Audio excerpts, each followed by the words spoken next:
G'day and welcome to the Ball Boys Fantasy Basketball Podcast. Today we are talking some must-draft players inside of the top 50. Basically, my favourite targets in the top 50 in fantasy basketball drafts. Let's go! Jordan open. Chicago with the lead. Bryant to Shaq. Not a game. We talking about practice. LeBron James with no regard for human life. Anything's possible. Back out to Allen. His three-pointer. Bang! Murray for three. Wow! Unbelievable. Making it rain in New York. We the North are now we the champions. Not the destination, it's the journey. Mamba out. G'day and welcome again to the Ball Boys Fantasy Basketball Podcast. I am your host, Mitch Casey, and you can find me on Twitter at Ball Boys Fantasy or on X, whatever you want to call it. Ball Boys Fantasy is the handle to search up. And it is important to get on Twitter this time of year because NBA games are going to be starting basically in 1 week's time, exactly 1 week's time by the time this podcast comes out. I will be doing all of my quick live reactions, and when the season starts, I will probably be returning to one show a week, potentially a second show if something major happens. So obviously, for everything that happens in between those shows, follow me on Twitter at Ball Boys Fantasy if you want my takes. And specifically for takes such as some of the news that is coming through. There's a bit of news happening specifically at Philadelphia at the moment. I'll cover this off before we start because this show was it is a must-draft players and players that I want to target inside the top 50. And a player that was going to be onto this list until today was Paul George. Paul George was a player that I was really happy to be drafting close to pick 30 in the third round. I have him on several teams that I've already drafted so far. And today, two things happened. First of all, the news came out that they were apparently going to be resting both Joel Embiid and Paul George on most, if not all, back-to-backs, which for Joel Embiid, we knew about. We kind of expected this. But for Paul George, I did not expect this. He wasn't going to the season carrying any injuries until today. He didn't have any off-season surgery or anything like that. He played back-to-backs last year. This was not something that I think that, while some people maybe have labelled him injury-prone, and ironically, he's injured today, so you might feel like you've been proven right. I, prior to this news, was not thinking that, and so that made me a little bit more concerned. But even further, today, Paul George has gone down with a knee injury. He has what they're calling a hyperextended left knee, which my exercise physiology brain gripe is knee hyperextension is not an injury. It is a mechanism of injury. We don't know exactly how bad it is. So basically, he went back, he hyperextended his knee. He didn't return. Obviously, you're not going to return after that in a preseason game. It didn't look good, personally, from watching it. It wasn't anything like he was backing up. It didn't look like it took much for that to happen. So whenever that happens, you sort of go, oh, that's not good. Like, why did the knee bend back that far enough that easily? We don't know. You could hyperextend your knee and you can tear your ACL doing that. People have done that. It's a mechanism of tearing your ACL. You could hyperextend your knee and just have some bone bruising and some swelling, and it's fine within a week. You know, it might not be anything. It might be something really bad. We don't know. It is very hot off the news. You might know by the time this podcast comes out. They might have a more actual diagnosis, but just remember, a hyperextension is not an injury. It is a mechanism of an injury. It's like when someone rolls their ankle. Oh, I rolled my ankle. You could roll your ankle and be fine. It could be nothing. You could have a grade 1 ankle sprain. You could have an high ankle sprain. You could have which is a syndesmosis. You could have a grade 3 ankle sprain that requires surgery and you're out for 6 months. Like, there are lots of different variations of injuries and things like that when it comes to a knee extension. It is the mechanism. So that's my little rant on injuries. But Paul George will no longer be on this list because obviously this injury is definitely something that we need to be across of. And obviously the back-to-back restings is something that I wasn't expecting, at least not basically them missing all back-to-backs, which this injury I think might further prove, even if he is fine. So I would discount him. He's no longer a massive target of mine.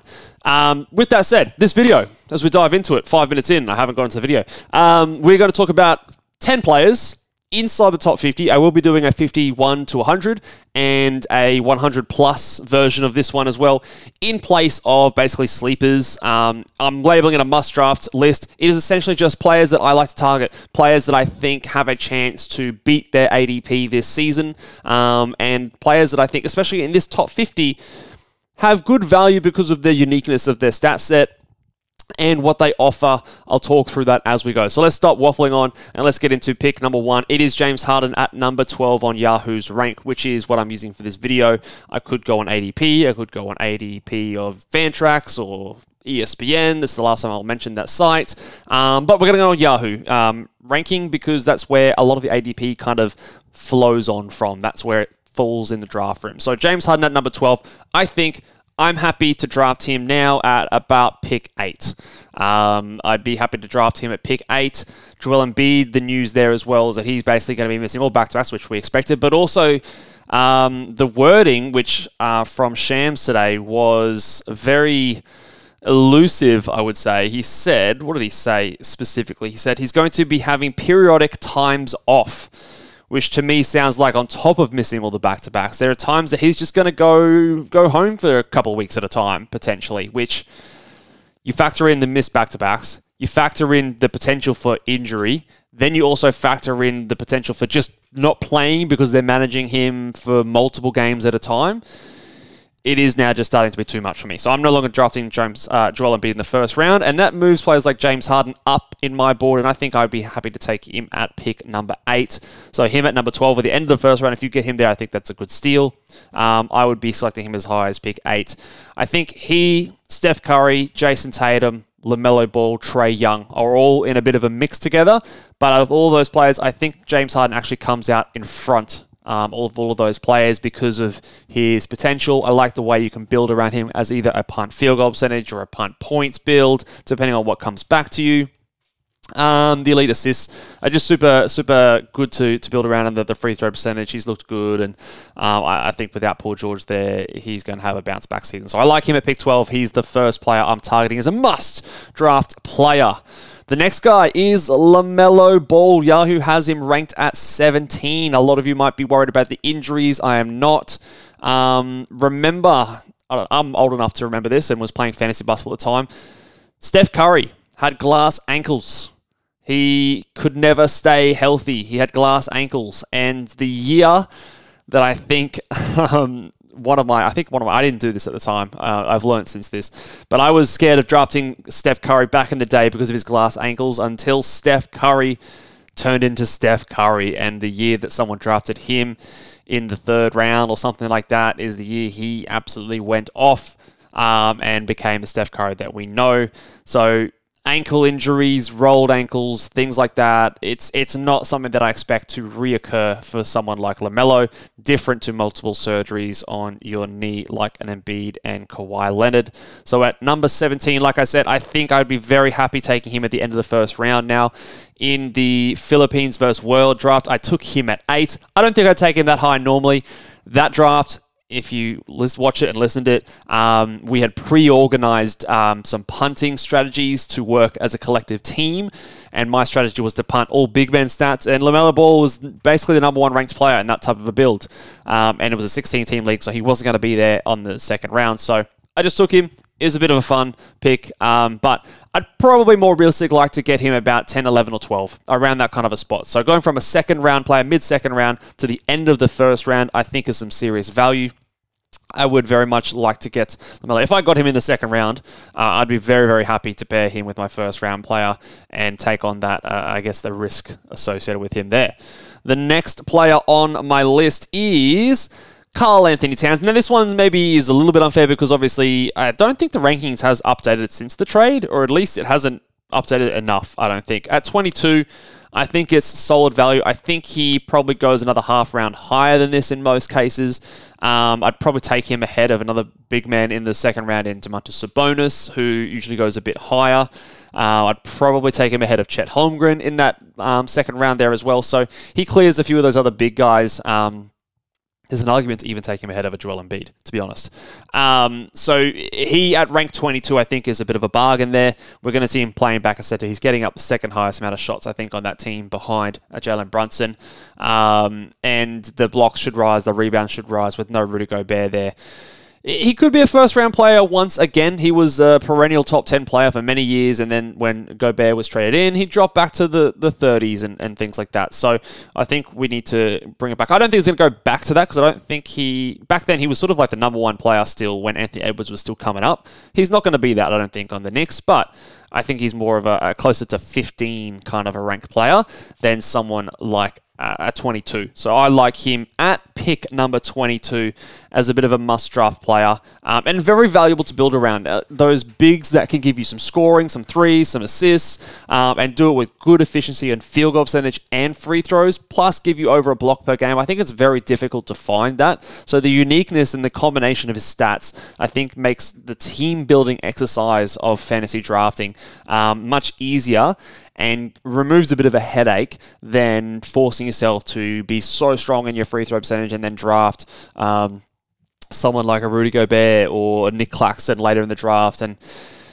there's just a little bit more uncertainty with top players like that. Plus, you've got the element of trying to balance the free throw percentage and the lack of scoring, lack of threes, all those kind of things, where you could maybe be getting those guards and avoiding that big man run in the middle of in the mid rounds. I think is semi valuable unto itself. All right, another big man at number 30 ranked, Alperen Şengün makes this list. He was probably the guy that I don't feel as strongly about as some of the others.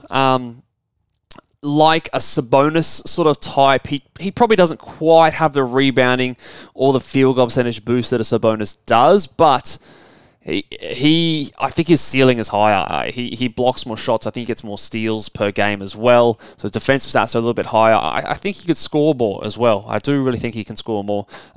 He could potentially be the number one player fantasy-wise for the Houston Rockets, and that's saying something because they got some good fantasy players, including a guy we'll talk about in a couple players' time.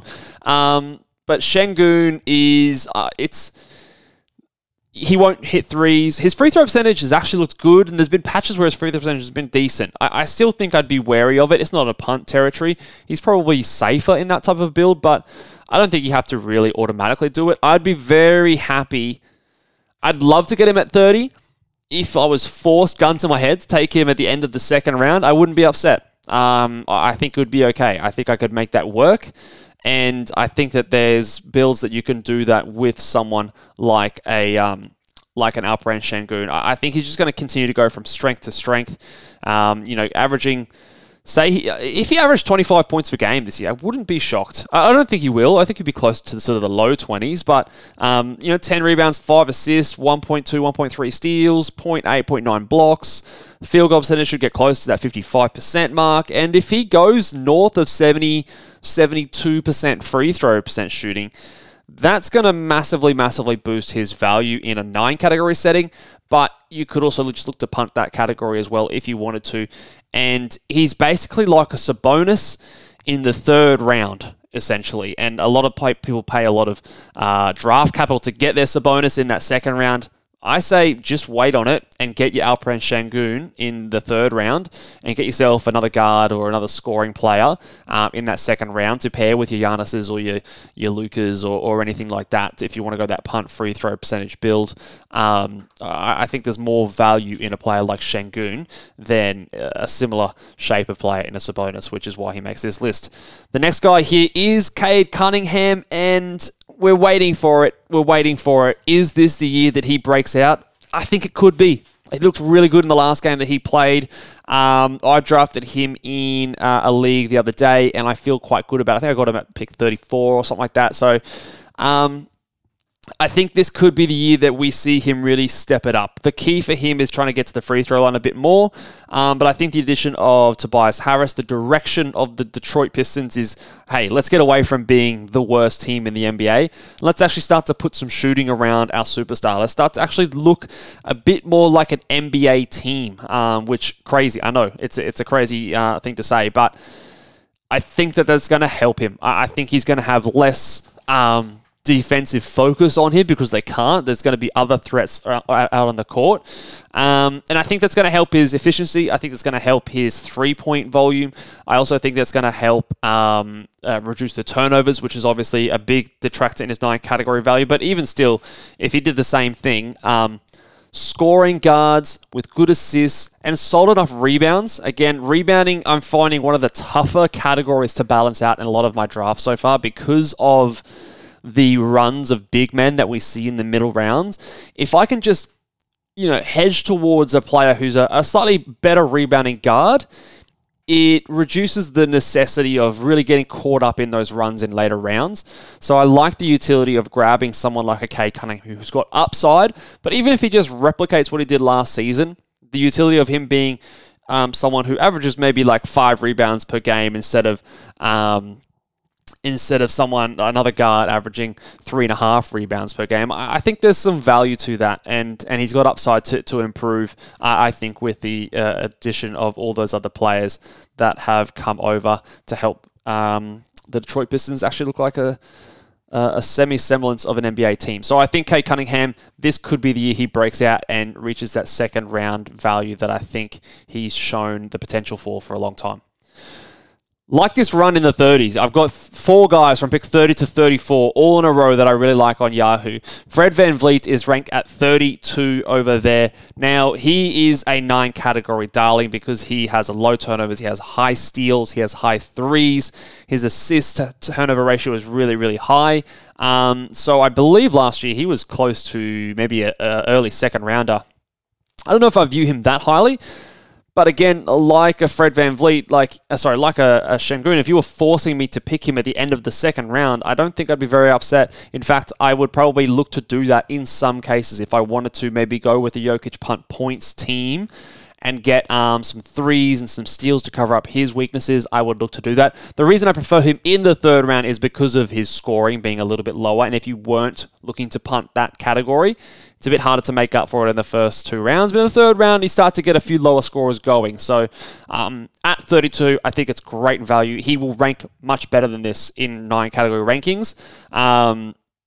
And if you are someone who's trying to look after your turnovers and have that good ratio of assists to turnovers, he is excellent at it. His high 3 volume is really good. I think 1.7 steals or something like that. He averaged a high steal guy. He's always been a high steal guy. He actually isn't a bad shot blocker for a guard as well. And for a guy his size, half a shot blocks per game is actually really good from your guard there as well. Be mindful of the field goal percentage being bad, but it is something that's very easily recoverable from, different to free throw percentage in my experience, and the scoring I've talked about. So the lower scoring is something to be aware of, either punting it or hopefully you get a couple of high scorers in the first couple of rounds. So in the third round, I love me some Fred VanVleet as a guy to really lock in some of those other stats if you concentrated on your scoring early on, and it brings you back to the pack in turnovers if that's something you're worried about.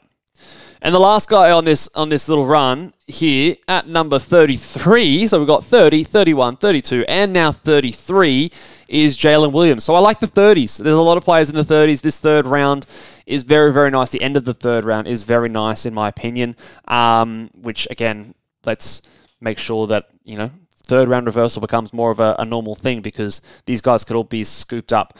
I think before it gets to those players with the Wembys and the Jokic teams. But Jalen Williams at number 33 is a guy I like. He, to me, was the replacement for Paul George to make this a 10-man list. So he was kind of like a late addition.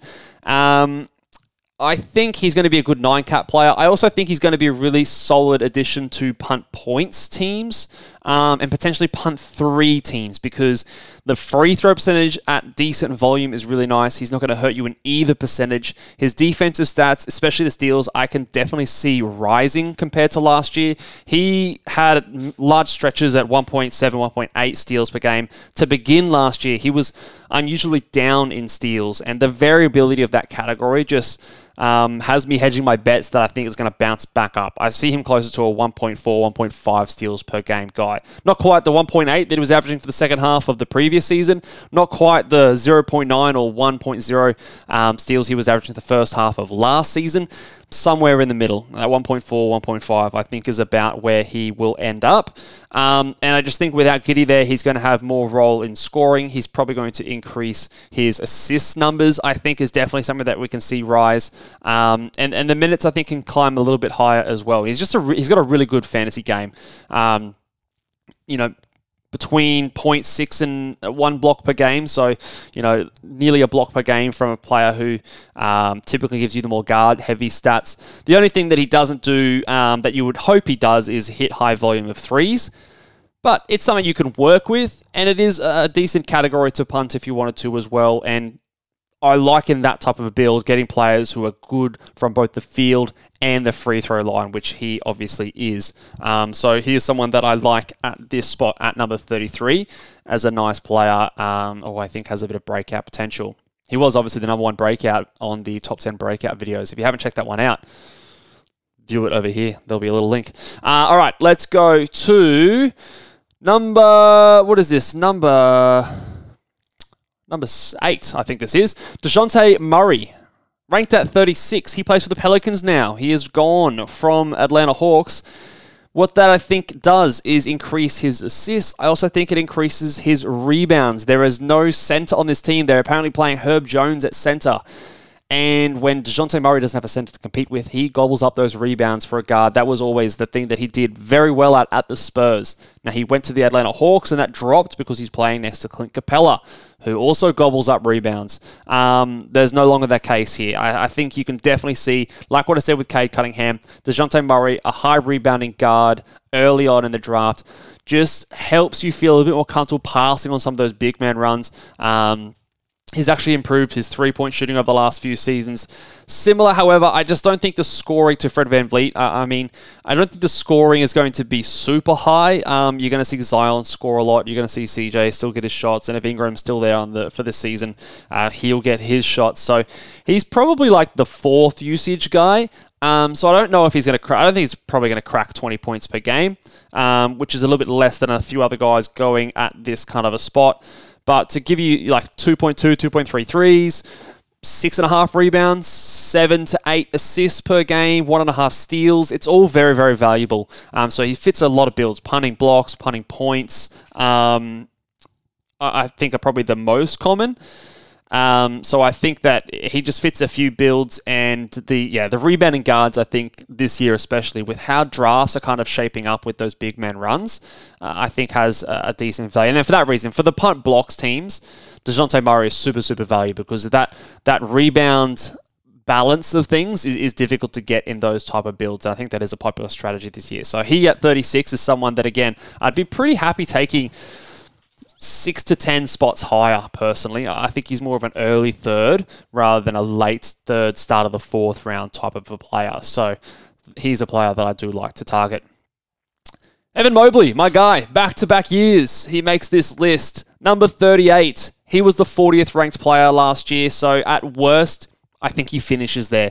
So this is a kind of a player that I'm picking in a lot of spots because very little downside. Very little downside, in my opinion. He had injuries last year, and previous to that, he was quite healthy. He came back. He showed no signs of it lingering. Very little downside. I think there's a lot of upside from this point of view. So at worst, you kind of get what you pay for. At best, I think you've got 10 to 15 spots of value here. He is being featured very highly, and the coach has talked very, very highly of him this off-season. They want to get him the ball, citing that he's going to have more usage. They're going to use him a bit more as a playmaking hub. Think of like a Sabonis kind of a type. He has the ability to do that. He has the skill set to do that. And I think even though there's a lot of concern about the Cavs' minutes going down across the board, he only played 33 minutes a night last year, so I think that it's going to remain the same. I don't think that threat applies to him. That's more of a Donovan Mitchell kind of concern.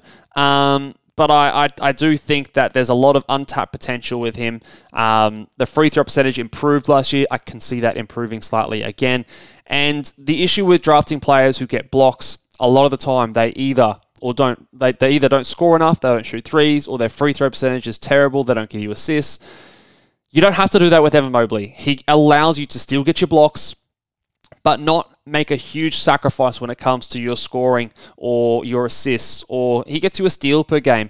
I think that's very valuable. Besides just his overall value, again, from a team building perspective, I think that uniqueness of his stats, like, consider him like a Chet Holmgren 20 spots later. Now, Chet will hit you more threes and maybe give you better free throw percentage. But I think Mobley's going to get more rebounds, and I think Mobley's going to probably give you better field goal percentage.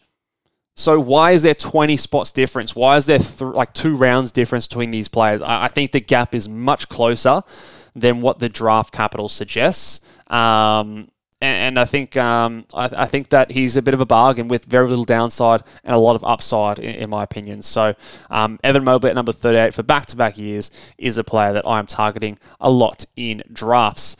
The final player, we had, what do we have, like 6 or 7 players in the 30s. We've got no one in the 40s. The 40s is not a part of the Yahoo board that I love a lot. But at number 50, inside my top 50, Zion Williamson ranks there, and I am in on Zion Williamson this season. I've previously been the anti-Zion guy. I've sort of questioned the value of his field goal percentage, especially on the punt free throw percentage teams. I actually think he makes a lot of sense on non-punt free throw percentage builds. A lot of his value comes from field goal percentage, but they're going to play him more at center this year. I think you can see his rebounds rise. I think his defensive stats, which did start to show last year, rose, and I think they're going to continue to stay that way. I think he is looking really, really good. He is looking more slim, and I know that we see that most years, but I think it's a bit more real this year based on the way he's looking and moving. I just think this is going to be a really big year for Zion, and I think you can deal with his free throw percentage, especially in a week-to-week format. He goes to the line sometimes and hits 9 out of 9 free throws. That's a huge boost. Sometimes he'll go to the free throw line and hit 5 out of 9, and it's a big drag. But I don't think, like a Giannis, it's an automatic punt, because he is not as consistently bad as a Giannis is. And because of the place in which you're drafting him in the 40s, you could have drafted some really good free throw percentage volume players early to float your free throw percentage and then get a Zion Williamson, and it still work out to be quite good. Versus Giannis, you're foregoing the good free throw percentage shooters to draft him. You're not having to do that with a Zion Williamson. So I don't think he's a must. He's only a suitable for punt free throw percentage players, where he will quote unquote rank a lot better. I think from a team building perspective, he actually makes more sense on a team that maybe went guard heavy early and you don't want to forsake your field goal percentage. He's a way to get that back up without sacrificing the scoring, because a lot of the guys that do that don't score very much. Your Jarrett Allens, your Rudy Gobert's, Jakob Poeltl's, like, they're not scoring very well, but they're ways to get your field goal percentage back up. You don't want to have to, if you don't want to have to do both, I think Zion is someone that is very, very, very, very good in that situation. And I think he just has that ability to, especially in a small sample size, just really help you win fantasy basketball championships. And I'm not as concerned about his injury history. You have to take that into a little bit of account, but there's so many players that are injury prone these days. It's hard to avoid them all. And I think Zion Williamson has much more higher upside than a lot of them. So at number 50, this is the start of the 5th round. I'm absolutely happy to take him. I've taken him in a couple of drafts already so far. I've taken him in a roto format in the mid-40s because, again, I drafted some good free throw percentage shooters later and earlier, I should say. And so far, I'm tracking to finish sort of mid-pack in free throw percentage, but finish really strong in field goal percentage as a bit of a trade-off. So I think Zion Williamson is someone you can definitely target in that 4th round in the early 40s. I think is fine. Even the late 30s, if he really gives you what you need, I'd be happy to reach for him there because there's not a lot of guys in the 40s that I really love, as I said before. So Zion is a good target of mine this season. And that will do it for the top 50 must-draft players. Like I said, guys, you don't have to draft these players. I know the title says that you must. But this is really just my list of players that I think are going a little bit too late and the players that I like to target for various reasons, whether it be that I think they're just going to be ranked higher or the utility value of what they bring to your NBA fantasy team being unique and useful when rounding out your roster in the second 2/3 of the draft, which is really when you want to get your value. These guys here are your building blocks. These guys here set the foundations. And then from picks 50 to 100, you're really going to start to chase your value. And then in the late rounds, you're taking flyers. You're taking players that have a chance to really break out. And if they don't, you drop them. You stream those positions in. So these guys here, there's only so much value you can get at pick 30. Maybe if you get 10 round spots, that's awesome. Like, that's a really, really good return. If you get 5 rounds of spots, that's great. But it's more about what can they do to help me build my team in the future rounds. And I think those players that we talked about today all have good value in various different forms. So be on the lookout for the must-have players, must-draft players in rounds, or the middle rounds, we're going to call it, 51 through 100. That one should be dropping in the next day or two, and then we will have the late round flyers to round out the final preparation for fantasy drafts before the season gets underway next week. Like, subscribe, 5-star rating. See you guys next week. Bye.